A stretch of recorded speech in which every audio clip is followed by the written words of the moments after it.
বলেন ওয়া মিনাল লাইলি ফাতাহাজ্জাদ বিহি নাফিলাতাল লাক, ওয়া মিনাল লাইলি ফাতাহাজ্জাদ বিহি নাফিলাতাল লাক। রাতের শেষ একটি অংশ আছে, রাতের শেষ একটি অংশ আছে বান্দা, যে সময়ের মধ্যে আমি আল্লাহ রাব্বুল আলামিন আসমানে এসে থাকি, সপ্তম আসমানে এসে তোমাদের জন্য অপেক্ষা করতে থাকি। আমি আল্লাহ ঘোষণা দেই, কার কি চাওয়ার তোমরা আমার কাছে চাও, তোমার কার অভাব আছে আমার কাছে চাও, তুমি ঋণগ্রস্ত আছো আমার কাছে চাও, বিপদে আছো আমার কাছে চাও, সম্পদ দরকার আমার কাছে চাও। রাতের এই মুহূর্তটা এসে আল্লাহ রাব্বুল আলামিন বান্দাকে বলতে থাকে, বান্দা রাতে সবাই যখন ঘুমিয়ে গেছে, ঠিক ওই সময় বান্দা, ও বান্দা তুমি উঠে আমার কাছে চাও, আমি তোমাকে দেওয়ার জন্য প্রস্তুত হয়ে আছি। রমজানের বাহিরে ফজরের আগে তো মুসল্লিদের ওঠার সময়ই নেই, কথা বলেন। এখন তা যতটুকু সময় এসেছে আমরা সেহরি খাওয়ার জন্য উঠে থাকি, কথা বলেন ঠিক কিনা? সেহরি খাওয়ার জন্য ওঠেন না আপনারা? সেহরি খাওয়ার জন্য আমরা উঠি প্রায় রাত 3টায় অথবা 4টায়। সেহরির শেষ সময় হলো 5টা 2 মিনিট অথবা 3 মিনিট, কথা বলেন ঠিক কিনা? 1 ঘন্টা সময় আমরা পাই। কয় ঘন্টা? 1 ঘন্টা সময় আমরা পেয়ে থাকি। এই 1 ঘন্টায় বান্দায় করে কি?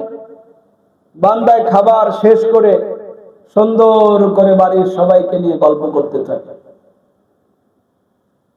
বাড়ির সবাইকে নিয়ে গল্প করতে থাকে। গল্পে গল্পে গল্পে গল্পে এই বাড়ির বদনাম, ও বাড়ির বদনাম, ওর বদনাম, ওর বদনাম, এই যে চলে আসা শুরু করে, কথা বলেন ঠিক কিনা?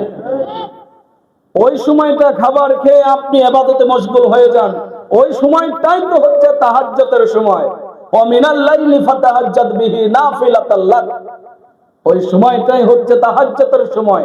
আপনি খাবার খেয়ে সেহরি খেয়ে আপনি সুন্দর করে জায়নামাজটা বিছিয়ে আল্লাহর কাছে চাইতে থাকেন, আল্লাহ আপনাকে দেওয়ার জন্য প্রস্তুত হয়ে আছে। সম্মানিত হাজিরিন, 2 সময় দোয়া কবুল হয়, তার মধ্যে একটা সময় হচ্ছে ইফতার সামনে নিয়ে কেউ যদি আল্লাহর সামনে দোয়া করে, আল্লাহ সেই দোয়া ফিরিয়ে দেয়। ইফতার সামনে নিয়ে দোয়া করতে থাকেন, ইফতার সামনে নিয়ে দোয়া করতে থাকেন, আল্লাহ ফিরিয়ে দেবে না। বান্দার কাজ হচ্ছে ইফতার সামনে নিয়ে, আমাদের কাজ হচ্ছে ইফতার সামনে নিয়ে ইফতার একজন মাকে, আরেকজন এর বদনাম, ওর বদনাম, ওর বদনাম, আরেকজনের বদনাম, দোকানদারের পিএসু খারাপকে, দোকানদারের বুন্দিয়া খারাপকে, এই হচ্ছে অবস্থা, কথা বলেন ঠিক কিনা? আর ইফতারের পূর্ব মুহূর্তে তো দোয়া কবুল হয়, দোয়া করতে থাকেন। আযান এবং ইকামতের মাঝখানে যে সময়টা থাকে, রাসূল বলেন আযান এবং ইকামতের মাঝখানে যে সময়টা থাকে, এই সময় আমি আল্লাহ রাব্বুল আলামিন দোয়া কবুল করি। রাসূল সাল্লাল্লাহু আলাইহি ওয়াসাল্লাম বলেন, আযান এবং ইকামত এর মাঝখানে যতটুকু সময় থাকে, আল্লাহ রাব্বুল আলামিনের কাছে কেউ যদি দোয়া করে, আযান ইকামতের মাঝখানে দোয়া আল্লাহ রাব্বুল আলামিন কবুল করে নেন। মসজিদে গিয়ে দেখবেন সম্পূর্ণ তার উল্টা। আজান হয়েছে, মসজিদের লাইনে সারিতে কাতার বন্দি মুসল্লি হচ্ছে, মুসল্লি কাতার বন্দি হচ্ছে, আর যত প্রকার আকাম কোকামের পেশাল নিয়ে গেছে, কথা কয় না?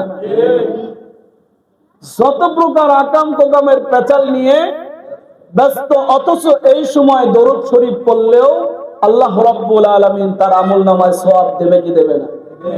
হ্যাঁ, আস্তাগফার পড়লে তার জীবনের গুনাহগুলো মাফ হয় কি হয় না? অথচ এইটা নেই। গীবত নিয়ে বান্দা ব্যস্ত, আমরা গীবত নিয়ে ব্যস্ত। সম্মানিত হাজিরিন, তাই আসুন, বাকি অল্প কয়েকটা রাত আমাদের মাঝে আছে, মাত্র 14টা রোজা, 14টা রাত। কয়টা রোজা? 14টা বা 13টা ধরে রাখেন, 13টা ধরে রাখেন, হতেও পারে। এই যে 13টা রোজা, 13টা রাত, এই 13টা রোজা 13টা রাত বাকি সময়গুলো অযথায় যেভাবেই হোক নষ্ট করেছেন, এই বাকি 13টা দিন 13টা রাত তাহাজ্জুদের সময় ইফতারি সেহরি খাওয়ার পর আপনারা জায়নামাজটা নিয়ে সুন্দর করে আল্লাহ রাব্বুল আলামিনের কাছে চাইতে থাকবেন ইনশাআল্লাহ। আর একটা বিষয় কথা বলে শেষ করব ইনশাআল্লাহ। আমরা অনেকজন বলি, অনেকে গর্ব করে বলি যে আমি সেহরি না খেয়েও আমি রোজা আছি, বলে না? আজকে উঠারই সময় পাই নাই,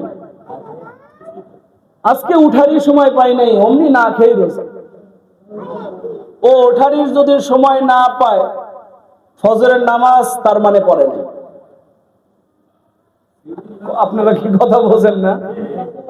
উঠার যদি সেহরি খাওয়ার সময় সে না পায়, তার মানে সে ফজরের নামাজও পড়ে নাই। ফজরের নামাজও বান্দা পড়লো না, সেহরিও খাইলো না, সারাদিন না খেয়ে রোজা পালন করলো। আজকে আমি সারাদিন খাই নাই, সেহরি না খেয়ে রোজা। ও নিজেকে ভাবতেছে আমি বড় ঈমানদার। কথা বলেন, নিজেকে ভাবতেছে আমি বড় ঈমানদার, আমি তো না খেয়ে রোজা। কিন্তু রাসূল বলেন তোমরা সেহরি খাও, সেহরি খাও, সেহরিতে বরকত আছে। সেহরি না খেয়ে তোমরা রোজা রেখো না, সেহরিতে বরকত আছে, সেহরি খাও। এমন নয় যে সেহরি না খেয়ে রোজা রাখা যাবে না, রোজা রাখা যাবে, কিন্তু এটাই বোঝানোর মুখ্য উদ্দেশ্য যে ও সেহরিও খায় নাই, ও নামাজও পড়ে নাই। যে সেহরি খাবে সে নামাজ আদায় করবে, যার নামাজই নাই তার রোজা দিয়ে লাভ। কথা বলেন ঠিক কিনা? সম্মানিত হাজিরিন, তাই আসুন সেহরি, রাসূল বলেন যে সেহরি খাও, সেহরি খাও দেরি করে, দেরি করে সেহরি খাও। তার মানে আজানের পর না, কিন্তু আজানের একটু আগে আগে সেহরি খাও দেরি করে, ইফতার খাও তাড়াতাড়ি। তোমরা ইফতার করো তাড়াতাড়ি। মুয়াজ্জিন যখন বলেছে আল্লাহু আকবার, আল্লাহু আকবার, মসজিদে আজানের সাথে সাথেই তোমরা ইফতার খাওয়া শুরু করে দাও। সম্মানিত হাজিরিন, তাই আসুন আল্লাহ রাব্বুল আলামিন বাকি এই কয়েকটা দিন আমাদেরকে বেশি বেশি করে ইবাদত করার তৌফিক দান করুন। সবাই বলি আমিন। আসসালামু আলাইকুম ওয়া রাহমাতুল্লাহি ওয়া বারাকাতুহু। যারা সুন্নাত পড়েন